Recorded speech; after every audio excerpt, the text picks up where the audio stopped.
नमस्कार, मी सदानंद खिल्लारे. आपण पाहतात द बहुजन आवाज. आज आपण उपस्थित आहोत तहसील प्रांगणामध्ये आणि माझ्यासोबत येथे टाकळी बुद्रुक आणि गोंडेगाव परिसरातील ग्रामस्थ आलेले आहेत. त्यांनी आत्ताच नुकतेच तहसीलदार साहेबांना निवेदन दिलेलं आहे. कशा संदर्भातलं हे निवेदन आहे आपण त्यांच्याकडूनच प्रत्यक्षात जाणून घेऊया.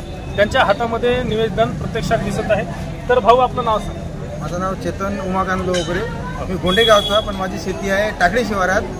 काल झालेल्या 4 ते 5 दरम्यान एवढा भयानक पाऊस झाला की भूतोना भूतचा असा पूर गेला आहे. आजपर्यंत आम्ही एवढा मोठा पूर पाहिला नाही.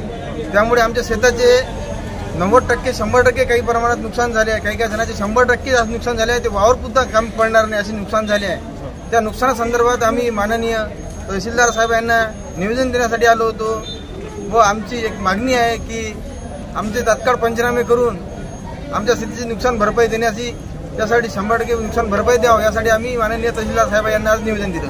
बरं, तर आपण येथे आलेला आहात. तर येथे गोंडेगाव आणि टाकळी परिसरातले शेतकरी आहे का? हो. तर इतरही ग्रामस्थ आपल्यासोबत उपस्थित आहे. आपण त्यांच्याशी बातचीत करूया. तर भाऊ, आपलं नाव सांगा. निलेश विठ्ठलराव चौधरी. तर काय परिस्थिती झाली काल याविषयी सांगा.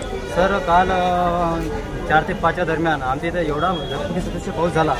या पावसामुळे आमच्या इथं आजपर्यंत एवढा पाऊस झाला की आजपर्यंत कधीच पूर एवढा आला नाही आहे. याच्यामध्ये माझ्या 4 एकरामध्ये संत्रा होता. संत्र्यामध्ये मुळासहित ते संत्र्याचे झाडं उलटून पडलेले आहेत. आणि तहसीलदार साहेबांनी निवेदन केलं की यांचा पंचनामा करून आम्हाला त्वरित मदत देण्यात यावी, असं आम्ही त्यांना निवेदन दिलं आहे.